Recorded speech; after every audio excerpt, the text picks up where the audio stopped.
Muhammad tidak marah. Karena memang sudah bawaannya begitu Nuaiman. Di zaman Sayyidina Uthman saja dia bikin masalah juga. Suatu saat ini Nuaiman dia duduk di depan masjid. Lagi nyantai.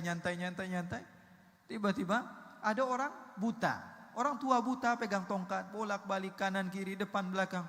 Nuaiman sumpek nih ngeliatin orang.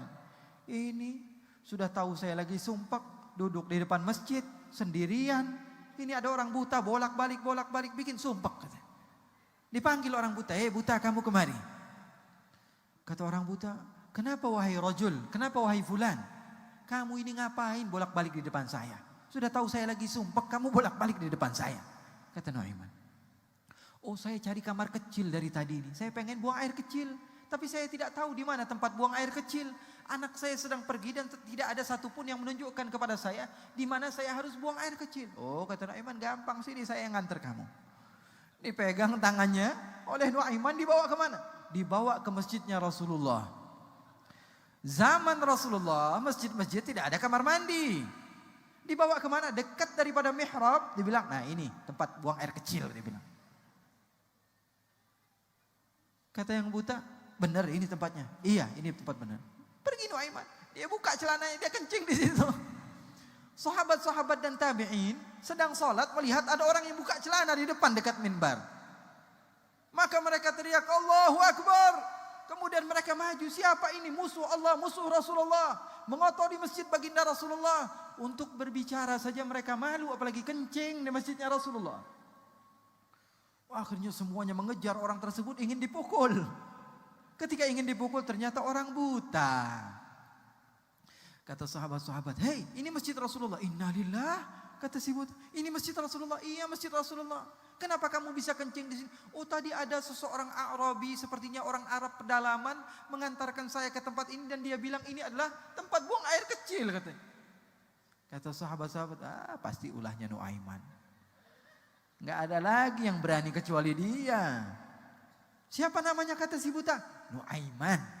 Oh Nuaiman, lihat saja Nuaiman. Saya bernadar, tidaklah saya keluar dari kota Madinah kecuali saya akan pukul kepalanya dengan tongkat saya. Keluar ini si buta dari masjidnya Rasulullah. Dia cari-cari. Setiap ada orang dia tanya, mana Nuaiman? Di mana rumahnya? Katanya Nuaiman gak pernah punya rumah. Dan kalau dicari susah dia datang sendiri. Kalau dicari dia susah. Kalau dia pengen dia datang sendiri. Dia cari muter-muter ini si buta. Pengen balas dendam. Karena yang dia lakukan adalah dosa yang besar. Kencing di masjid Rasulullah SAW. Tidak banyak terjadi orang yang kencing di masjid Rasulullah kecuali pada zaman Rasulullah. Ada seorang Arabi datang ke masjid Rasulullah, kemudian buang air kecil. Rasulullah ada di situ. Maka sahabat semuanya mengejar. Rasulullah SAW bilang, biarin, selesain dulu kencingnya. Selesain buang air kecilnya. Tuh lihat Rasulullah. Di masjid Rasulullah. Karena ada hikmahnya. Kalau dia kencing sambil jalan, akhirnya masjid semuanya najis. Tapi Rasulullah pintar. Rasulullah katakan, biarkan. Selesai kencing dikasih tahu sama Rasulullah. Wahai sahabat, cara memberitahu begini, ini masjid. Ini bukan tempat buang air kecil, ini adalah tempatnya sholat. Apa kata Arabi? Kenapa masjid nggak ada tandanya? Harusnya dikasih tahu dong. Ini masjid, apa bedanya dengan tempat lain? Ngomel dia. Maka dia bilang apa? Orang Arabi itu bilang, wahai Muhammad, sekarang angkat tangan kamu. Diangkat tangannya Rasulullah. Kemudian katakan amin wahai Muhammad. Ingat katakan amin. Iya kata Rasulullah. Allahumma arhamni warham Muhammadan wala tarham ahadan minhum. Kata Arabi ini, ya Allah, sayangilah saya, sayangilah Muhammad karena dia baik sekali, santun di dalam mengingatkan saya. Tapi ini sahabat-sahabatnya, tolong ya Allah jangan sayangi mereka. Allahumma arhamni warham Muhammadan wala tarhamhum. Maka Rasulullah tertawa dan mengatakan amin. Ini Nuaiman dicari-cari sama si buta. Mana Nuaiman? Mana? Nuaiman lagi duduk juga di tempat yang sama. Berdiri Nuaiman. Buta. Dirubah suaranya. Ngapain kamu? Saya cari orang. Siapa namanya? Nuaiman. Apa yang dia buat? Dia kurang ajar. Saya pengen buang air kecil diantar ke masjidnya Rasulullah. Oh, Nuaiman emang kurang ajar. Padahal yang ngomong siapa? Nuaiman. Kata Nuaiman, saya antar kamu kepada Nuaiman. Dipegang tangan si buta, dibawa kemana? Dimuter-muterin ke masjid Rasulullah, disuruh tawaf dulu di masjid Rasulullah. Setelah itu, dibawa kemana? Dibawa ke masjid lagi. Dari pintu yang lain.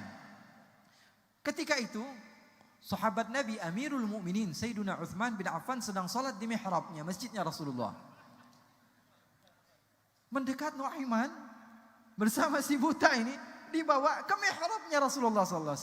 Kamu lihat ada orang yang sedang bersujud di depan, coba pegang dengan tongkat kamu.